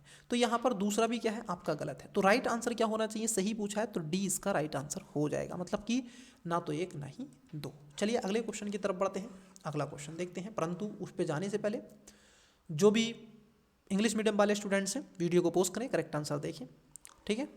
बताइएगा राइट आंसर, ऑप्शन ये है। क्वेश्चन नंबर 40 का राइट आंसर बताइए। 14, 15 with reference to the diversity of relationship between voltage current and, ठीक है, रेजिस्टेंस, ये बताना है बी बराबर आई आर। चलिए 16 क्वेश्चन देखिएगा यहाँ पर, ठीक है। फिल्ट्रेशन क्या है, डिस्टिलेशन क्या है, मैग्नेटिक क्या है, ठीक है, इवोपरेशन क्या है। 17 नंबर, ये तो तुमसे कमेंट्स आपको बताना ही है 17 का, तो जस्टिस की जो नियुक्ति होती है उसके बारे में पूछा है, अपॉइंटमेंट के बारे में। 18 मैंने 18 भी आपसे चर्चा का बिंदु बनाया है, तो बताइएगा इसका भी राइट आंसर। चलिए अगले क्वेश्चन की तरफ बढ़ते हैं। अच्छा, इसमें स्टूडेंट्स ये क्वेश्चन पॉलिटी के भी हैं इसके अंदर, ठीक है। तो ये आपका तो आनंद आ गया, अब स्कोर आपका बढ़ जाएगा, मुझे पता है। पॉलिटी में तो सभी की अच्छी है, तो थोड़ा फास्ट करते हैं। राष्ट्रीय पिछड़ा वर्ग आयोग मतलब कि NCVC के संदर्भ में निम्नलिखित कथनों पर विचार कीजिए। 2 स्टेटमेंट है। पहला, आयोग में एक अध्यक्ष, उपाध्यक्ष और राष्ट्रपति द्वारा नियुक्ति 3 सदस्य होंगे। 2 है, आयोग पिछड़े वर्गों की संघ एवं राज्य सूची में सामाजिक एवं शैक्षणिक रूप से पिछड़े वर्गों को निर्दिष्ट करेगा। उपयुक्त कथनों में से कौन सा या शेष सही है या फिर है? ऑप्शन नंबर ए केवल 1, बी केवल 2, सी 1 और 2 दोनों, डी ना तो 1 ना ही 2। वीडियो को पोस्ट करें, करेक्ट आंसर बताने का प्रयास करें। आई होप आपने इसका राइट आंसर दिया होगा। देखिए इसका जो करेक्ट आंसर होगा, देखो पहला स्टेटमेंट सही है। क्यों? क्योंकि अगर हम देखें NCVC की बात कर लें तो पहला एकदम सही है। इसमें एक अध्यक्ष होता है, उपाध्यक्ष और राष्ट्रपति द्वारा नियुक्त 3 सदस्य होते हैं। तो कितने होते हैं इसमें? टोटल ओवरऑल 5 मेंबर होते हैं। इट्स क्लियर है नो? संविधान का एक आप देखोगे अमेंडमेंट लाया गया था, 102वां संविधान संशोधन, ठीक है। कब लाया गया था? 2018 में। और इसमें क्या किया गया था? संविधान का एक आर्टिकल है 338B। कौन सा है? 338B। इसमें खास तौर पर संवैधानिक दर्जा दिया गया और इसे सामाजिक और शैक्षणिक पिछड़े वर्गों के विषय में शिकायतों तथा कल्याण की उपायों की जांच का अधिकार भी दे दिया गया। तो ये बात आपका सही है। दूसरा इसमें गलत है, क्योंकि आप देखोगे 342A के अनुसार, किसके अनुसार? 342A के अनुसार अगर आप इसको पढ़ें तो राष्ट्रपति संघ सूची में शामिल राज्य के मामले में राज्यपाल से परामर्श के बाद या फिर राज्य केंद्र शासित प्रदेश की सामाजिक और शैक्षणिक रूप से पिछड़े वर्गों को निर्दिष्ट करते हैं। संसद कानून द्वारा केंद्रीय सूची से वर्गों को जोड़ा या हटा सकती है, ठीक है। और यहाँ पर क्या है? पिछड़े वर्ग आयोग के संघीय और राज्य सूची में सामाजिक शैक्षणिक वर्गों को निर्दिष्ट करेगा। नहीं, ये नहीं करेगा, आयोग नहीं करेगा, संसद को ये राइट्स दिया हुआ है। तो पहला इसमें क्या हो जाएगा? Correct answer option number A हो जाएगा। चलिए, वो राज्यपाल की शक्ति है, वो राज्यपाल पर बात आएगी। आइए अगला क्वेश्चन है 20 नंबर, देखिए क्या है। ये कह रहे हैं पद्म पुरस्कार पर आपसे क्वेश्चन पूछा गया। पहला है, भारत रत्न के विपरीत पद्म पुरस्कार केवल भारतीय नागरिक को दिए जाते हैं। स्टूडेंट्स इसका देखो जो 20 नंबर है, इसका राइट आंसर तो मुझे आपसे ही पूछना है, लेकिन मैं समझा दूंगा। इसका राइट आंसर आपको क्या करना है? कमेंट्स करना है, ठीक है। इसका राइट आंसर क्या करना है? कमेंट्स करना है। तो पद्म जो है ये भारत रत्न के विपरीत पद्म पुरस्कार केवल भारतीय नागरिकों को दिया जाता है। दूसरा है, संविधान के भाग नंबर 18(1) उपाधियों का अंत के अनुसार पुरस्कार का उपयोग प्राप्तकर्ता के नाम के पूर्व या पश्चात शीर्ष के रूप में नहीं किया जा सकता, क्योंकि ये कोई उपाधि नहीं है, ठीक है। तो कौन सा सही है? ऑप्शन नंबर ए केवल 1, बी केवल 2, सी 1 और 2 दोनों, डी ना तो 1 ना ही 2। वीडियो को पोस्ट करें, इसका राइट आंसर कमेंट्स करना है। देखो आप देखोगे जैसे पद्म विभूषण होता है, अगर मैं कहूँ तो भारत में सर्वोच्च कई ऐसे पुरस्कार दिए जाते हैं जिनको 3 श्रेणियों में, खासतौर पर जैसे 4 होते हैं। भारत रत्न होता है, पद्म विभूषण होता है, पद्म भूषण होता है, पद्मश्री होता है। पद्म जो विभूषण होता है ये साधारणतः और विशिष्ट सेवा के लिए दिया जाता है। पद्म जो भूषण होता है ये खासतौर पर उच्च क्रम की विशिष्ट सेवा के लिए, और पद्मश्री विभिन्न क्षेत्रों के प्रतिष्ठा के लिए दिया जाता है। ये पुरस्कार कला, सामाजिक कार्य, सार्वजनिक मामले, विज्ञान, साहित्य, चिकित्सा, खेल इत्यादि की उपलब्धता को क्या करते हैं? रेखांकित करने का प्रयास करते हैं। वही भारत रत्न आपको पता ही है, और मैंने आपसे लास्ट क्लासेस में पूछा था कि किन किन को भारत रत्न मिला है, तो कई स्टूडेंट्स ने बताया था। तो एक बार पुनः बताइएगा, 2000 कमेंट्स करके बताना है कि 2024 का जो भारत रत्न मिला है वो कितने व्यक्तियों को मिला है, 5 को मिला है, और किन किन को मिला है बताना है आपको, ये कमेंट्स करना है। तो 2 हैं, 20 का आंसर भी बताइएगा क्या हो सकता है, और भारत रत्न किन किन को मिला है ये भी आपको बताना है। ठीक है, चलिए सर। उसमें एक प्राइम मिनिस्टर भी हैं, और भी कई व्यक्ति हैं, एक देश के मुख्यमंत्री भी रह चुके हैं बिहार के, और भी बहुत व्यक्ति हैं, बताइएगा। 5 को मिला है। चलिए अगला क्वेश्चन लेते हैं, 21 नंबर। इजी क्वेश्चन है, अब तो आपका स्कोर बढ़ जाएगा मुझे पता है। निम्नलिखित युग्मों पर विचार कीजिए। देखो यहाँ पर बंदरगाह है, ज्योग्राफी से क्वेश्चन है, और वर्ल्ड मैपिंग से क्वेश्चन है। कहाँ से है?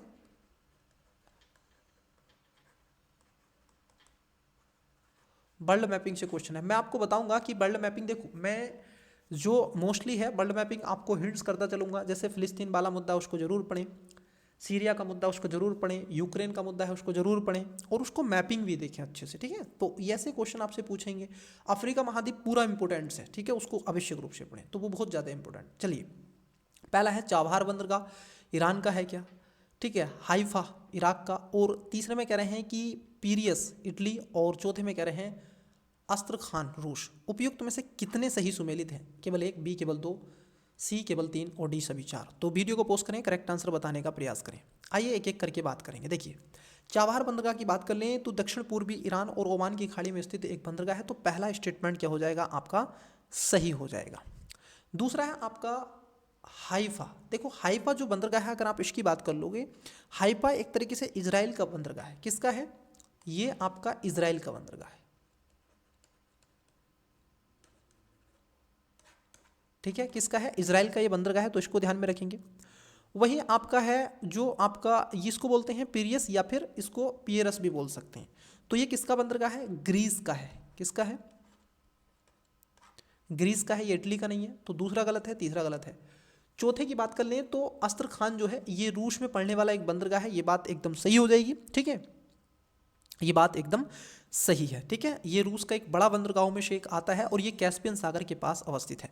अब ये क्यों क्वेश्चन बना है, तो आपने पढ़ा होगा कि भारत एक कॉरिडोर, जो मिडिल ईस्ट यूरोप कॉरिडोर आपने देखा होगा, इसको बोलते हैं, मैं कहूँ India middle east Europe mega economy corridor, ये बना रहा है India middle east Europe mega economy corridor. तो ये जो कॉरिडोर बन रहा है मुंबई से ग्रीस तक जाएगा।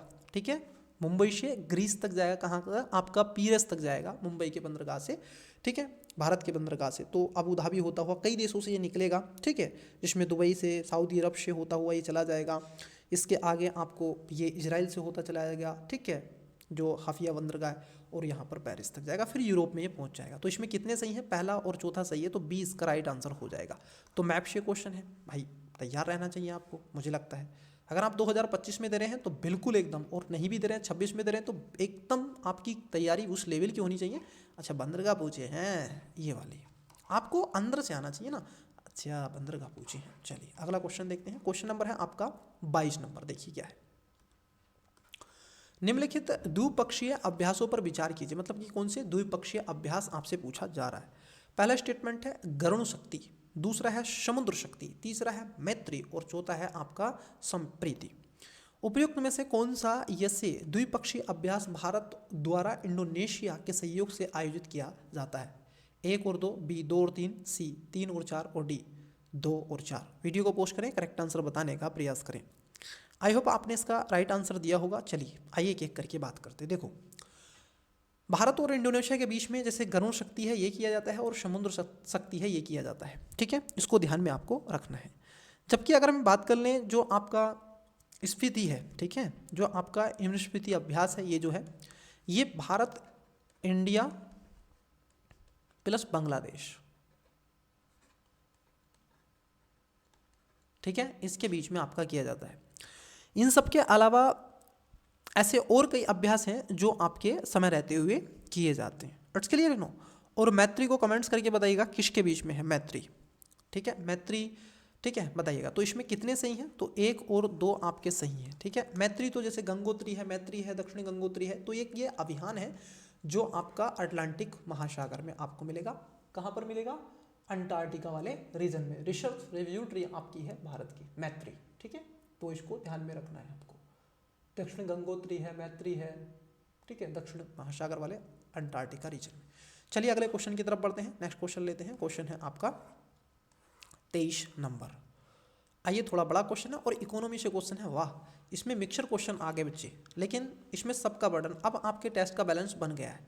अब बैलेंस आपका, मुझे लगता है कि अब ये टेस्ट का बैलेंस आपका बनता चला जा रहा है और बड़े अच्छे से इसमें क्वेश्चन आपसे पूछे जा रहे हैं। दिल खुश हो गया टेस्ट को देखकर।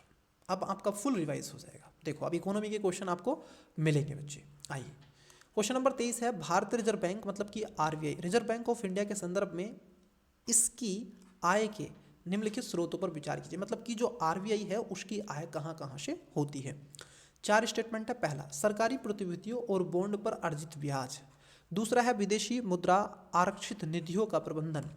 तीसरा है सहायक कंपनियों और निवेशों से लाभांश आय। और चौथा है आपका मुद्रा मुद्रण। ठीक है, उपयुक्त में से कौन सा से आरबीआई के अधिशेष को केंद्र सरकार को हस्तांतरित करने योग्य योगदान देता है या फिर देते हैं।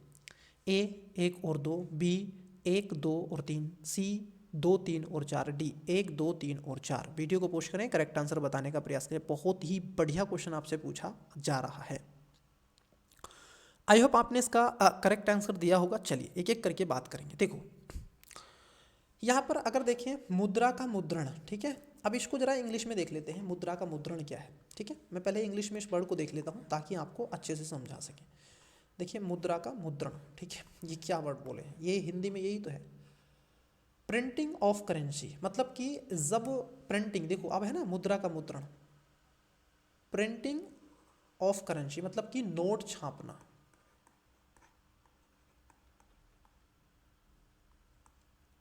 ठीक है, इसकी बात कर रहा है कि नोट छाप कर भी क्या उसको लाभ होता है और लाभ होने के पश्चात वो ऐसा करता है, नहीं ना। तो इसमें चौथा तो गलत ही हो जाएगा। और इसको क्योंकि ये तो जब छापता है जब घाटे में चली जाती है मामला, क्योंकि उसे पता है कि कम हो गया तो अब हमें छापना चाहिए।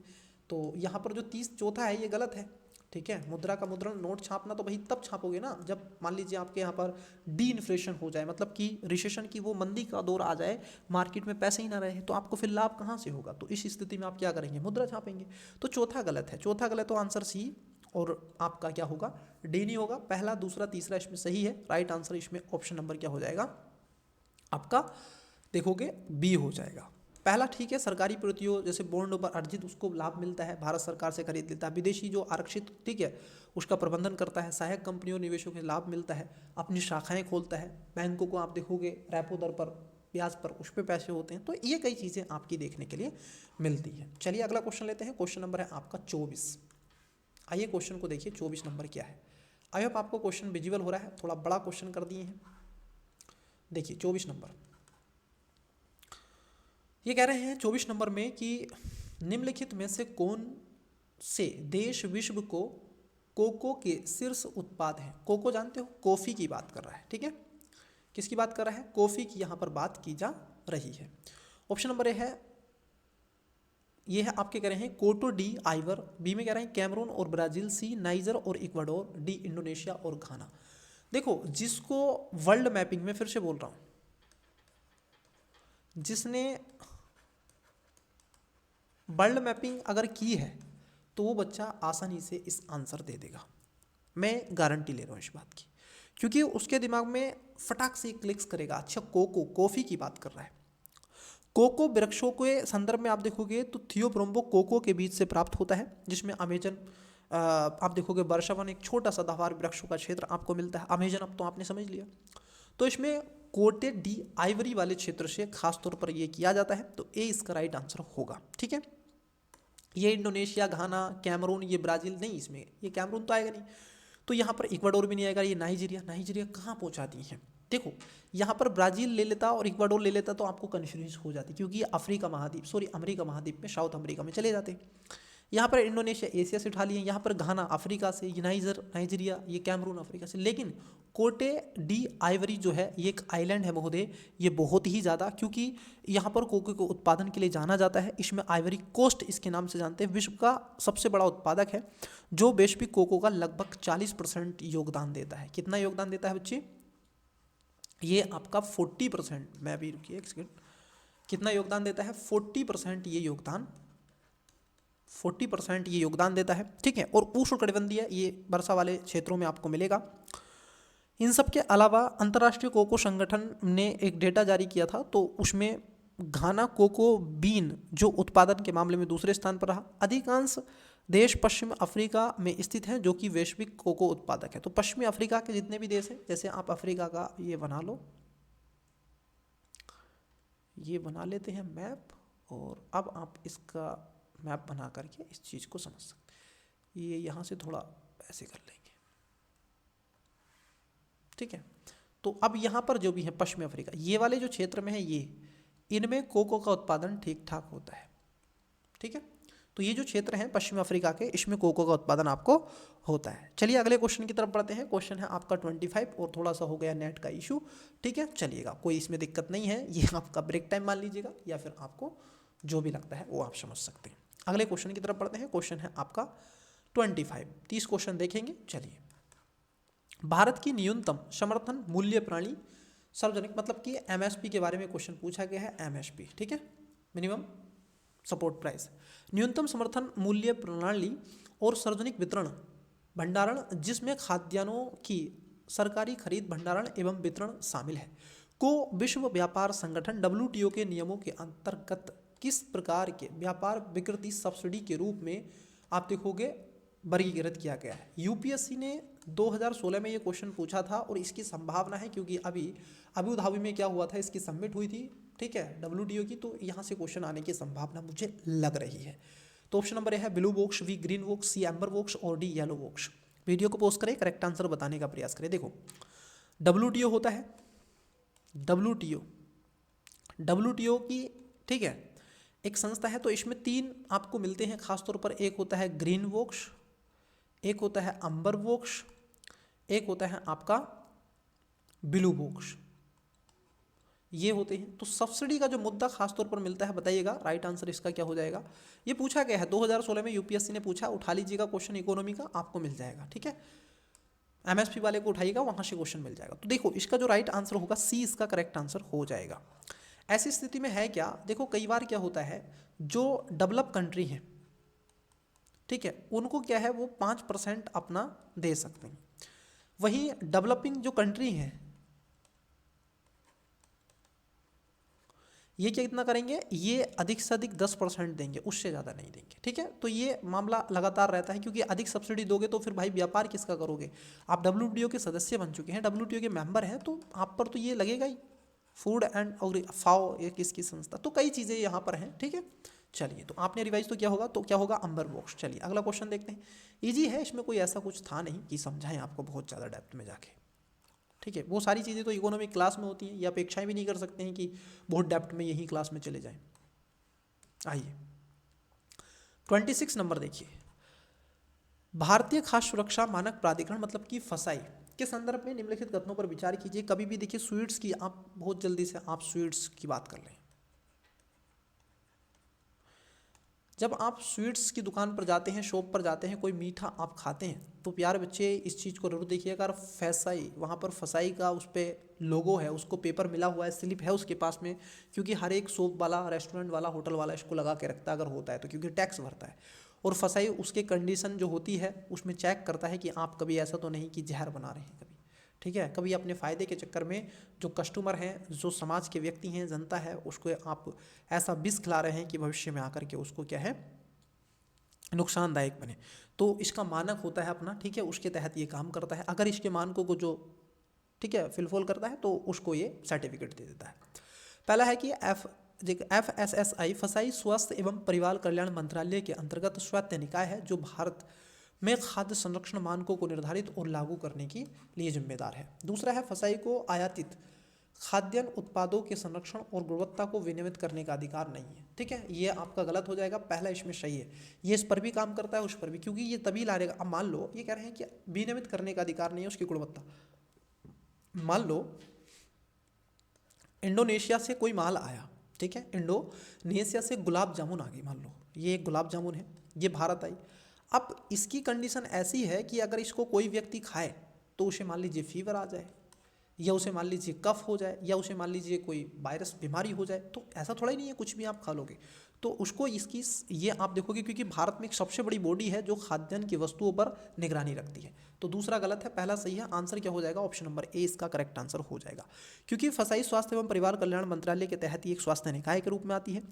और ये न केवल फसाई घरेलू स्तर पर उत्पादित आयातित खाद्य उत्पादों के संरक्षण, गुणवत्ता और विनियमन का भी अधिकार रखती है, ताकि सुनिश्चित किया जा सके कि वे आवश्यक मानकों को पूरा करते हैं या नहीं। ये देश में खाद्यान्न परीक्षण और प्रयोगशालों की मान्यता के लिए भी दिशा निर्देश तक करता है। चलिए अगले क्वेश्चन की तरफ बढ़ते हैं, नेक्स्ट क्वेश्चन लेते हैं। लेकिन चलने से पहले इंग्लिश वाले स्टूडेंट्स के लिए वीडियो को पोस्ट तो करेंगे ही, क्योंकि वो भी हमारे ही स्टूडेंट्स हैं और एजुकेशन वायर परिवार के सदस्य हैं। चलिए 20 वीडियो को पोस्ट करें बच्चे। Consider the following statement with reference to Padma award. Consider the following pair वाला है, पोर्ट है, कंट्री है। 21 22 consider the following bilateral exercise. ठीक है, नेक्स्ट क्वेश्चन है आपका with reference 23 with reference to Reserve Bank of India RBI consider the following source of its earnings, मतलब कहाँ से उसको अर्निंग्स होती है। नोट छापना, ये लिख दिया है मैंने, कोई दिक्कत नहीं है। 24 which of the following countries are top producer of coca in the world, coca cola. 25 minimum support price mechanism of India and public stock holding that involve government's procurement, storage and distribution of food grains are classified as which type of trade? Distorting and subsidy under WTO rules, बताइएगा। 26 consider the following statement regarding in food safety and standard authority of India फसाई। Okay, चलिए video को post करके आप answer देते रहिएगा, बाकी के रिप्लाई मैं करूंगा बाद में। देखिए 27 निम्नलिखित कथनों में से कौन सा कथन अब शेषीय अंगों को सर्वोत्तम रूप से परिभाषित करता है? कुछ ऐसे अंग होते हैं जो अपशेषी का काम करते हैं। ठीक है, देखिए पहला, किसी जीव में वे शारीरिक संरचनाएं जो उसके पूर्वजों में कार्यात्मक थी किंतु क्रमिक विकास के कारण अपना प्राथमिक कार्य हो चुकी हैं, उसको अवशेषी अंग कहते हैं। सभी से जो स्टूडेंट्स अभी इस क्लास को देख रहे हैं और जो स्टूडेंट्स बाद में इस क्लास को देखेंगे, वो कमेंट्स करके बताएं आपकी बॉडी में ऐसा कौन सा पार्ट है जो अवशेषी है। आपकी बॉडी में एक ऐसा अंग है महोदय, ऐसे कुछ अस्थियां हैं, ऐसे कुछ पार्ट्स हैं जो अवशेषी हैं, वो आपके यूज में नहीं आते। बताइएगा कौन सा है। आप इसे क्वेश्चन है जो अभी क्लास को देख रहे हैं, बाद में देखेंगे, कमेंट्स करिएगा। बी है कि वे अंग जो भ्रूण अवस्था के दौरान अस्थायी रूप से विकसित होते हैं किंतु आधुनिक प्रजातियों में जन्म से पहले लुप्त हो जाते हैं। सी एक प्रजाति में कार्यात्मक अंग जिनका संबंधित प्रजातियों की संरचना के साथ कोई आनुवंशिक संबंध नहीं है। डी में कह रहे हैं कि वे अंग जो शरीर में अन्य महत्वपूर्ण अंगों के लिए प्रतिकर प्राणियों के रूप में कार्य करते हैं। बताइएगा 27 का राइट आंसर क्या होगा? 27। देखिए इसका बच्चे correct answer option number A हो जाएगा। अपशेषीय अंग क्या होते हैं? जो यूज में न लाए गए, मतलब कि ऐसे अंग जो शरीर और उनके पूर्वजों में कार्यात्मक थे किंतु विकास क्रम में ऐसा होता चला गया कि आज वो आपके कार्य में नहीं आते हैं। ऐसे कई आपको अंग देखने को मिलते हैं। जैसे उदाहरण के लिए मानव में जो आपके उंडुक्ष पुंछ होती है, गुदास्थी, जिसमें आप देखोगे टेल बोन होता है। मानव के निषेचक जो आपका निमेशक झिल्ली होती है। इन सब के अलावा और भी अंग होते हैं, जैसे माउथ में। बताइएगा कौन सा अंग होता है माउथ में? तो इसका राइट आंसर क्या हो जाएगा? ऑप्शन नंबर आपका ए हो जाएगा। चलिए क्वेश्चन नंबर देखते हैं हम 28। देखिए क्या है क्वेश्चन, और जूम कर दें क्या? चलिए और जूम कर दिए। देखिए 28, निम्नलिखित आनुवांशिक रोगों पर विचार कीजिए। अब यहाँ पर आनुवांशिक रोग हैं और उनके बारे में आपसे क्वेश्चन पूछा जा रहा है। बताइएगा। देखिए हीमोफीलिया, दूसरा है वर्णदाता, तीसरा है डाउन सिंड्रोम और चौथा है सिकल सेल एनीमिया। उपयुक्त में से कितने अलिंग सूत्री गुणसूत्रों में परिवर्तन के कारण होते हैं? मतलब कि जो गुणसूत्रों में परिवर्तन के कारण कौन से होते हैं? केवल एक, बी केवल दो, सी सभी तीन और डी सभी चार। बताइएगा राइट आंसर क्या होगा। आइए एक एक करके बात करते हैं। देखो इसका करेक्ट आंसर तो होगा ऑप्शन नंबर आपका बी, केवल दो। अब कौन से हैं? जैसे हीमोफीलिया की बात कर लें। हीमोफीलिया और बाढ़ंता एक्स लिंक्ड अप्रभावी विकार हैं जो कि एक गुणसूत्र पर आप देखोगे परिवर्तित के कारण होते हैं। यहाँ पर क्या कह रहा है, एलिंग गुणसूत्र में, ठीक है, ये कह रहा है। वहीं डाउन सिंड्रोम्स 21 जो आपके जोड़ी, ठीक है, गुणसूत्र होते हैं तो उसमें परिवर्तित होते हैं। सिकल सेल एनीमिया एलिंगी सूत्र प्रभावी विकार होता है जो कि 11 पर स्थित HBB के जीन उत्परिवर्तन के कारण होता है। ये एक तरीके से एलिंगी गुणसूत्र है। एक तो है आपका कौन, सिकल सेल एनीमिया, पहला ये सही है आपका, जो कि हीमोफीलिया है ये भी आपका सही है, लेकिन आपका तीसरा और दूसरा गलत है, ठीक है। तो हीमोफीलिया की बात कर लें तो ये वर्णदाता एलिंगिक सूत्र में होता है जिसमें गुणसूत्रों की उत्परिवर्तन के कारण नहीं होते, ठीक है। तो किंतु ये डाउन सिंड्रोम और सिकल सेल एनीमिया एलिंगिक गुणसूत्र है। तो देखो पहला भी गलत है और दूसरा गलत है, सॉरी पहला भी इसमें गलत है, 1 सेकेंड, देखो पहला गलत है, इसमें हीमोफीलिया नहीं होता, डाउन सिंड्रोम और आपका सिकल सेल एलिंगिक गुणसूत्रों में होते हैं तो केवल दो, तीसरा और चौथा इसमें राइट आंसर हो जाएगा। चलिए अगले क्वेश्चन की तरफ बढ़ते हैं। अब मैं थोड़ा सा इसको जूम कम कर देते हैं। आइए देखिए क्वेश्चन आपको विजिबल तो हो ही रहा है। चलिए ऑप्शंस बाद में देख लेंगे, पहले क्वेश्चन को पढ़ लेते हैं। निम्नलिखित में से कौन सा कथन शैवाल और कवक के संबंध में सर्वोत्तम रूप से वर्णित करता है, ठीक है। शैवाल जो होते हैं, कवक जो होते हैं, उनके बारे में आपसे पूछ रहा है और बताना है। ये इकोलॉजी एनवायरनमेंट से क्वेश्चन है।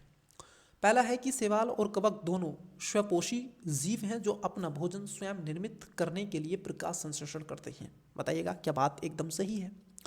दूसरे में कह रहे हैं कवक और शैवाल एक पारस्परिक सहजीवी बनाते हैं जिससे लाइकेन कहा जाता है, जहां शैवाल भोजन एवं कवक आश्रय प्रदान करते हैं।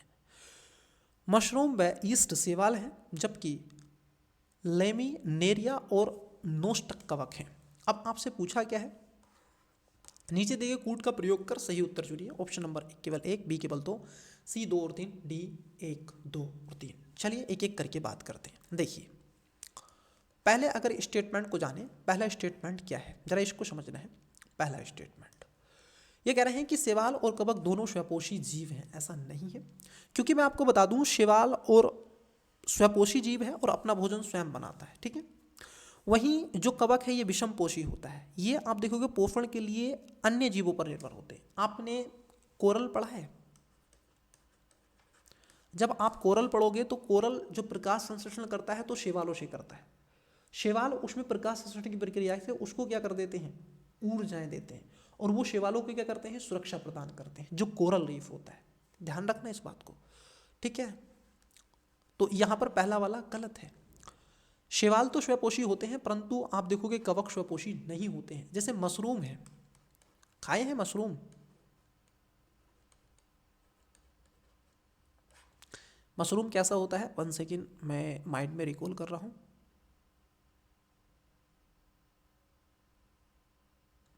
कुछ इस टाइप का मशरूम आपका होता है।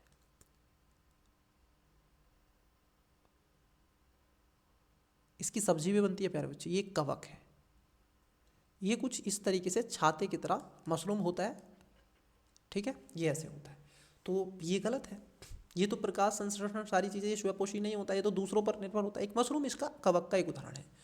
वही है दूसरा, ये सही है कि कवक और शैवाल एक पारस्परिक सहजीवी बनाते हैं जिसे लाइकेन कहा जाता है, जहाँ शैवाल भोजन और कवक उसको आश्रय प्रदान करते हैं, ठीक है।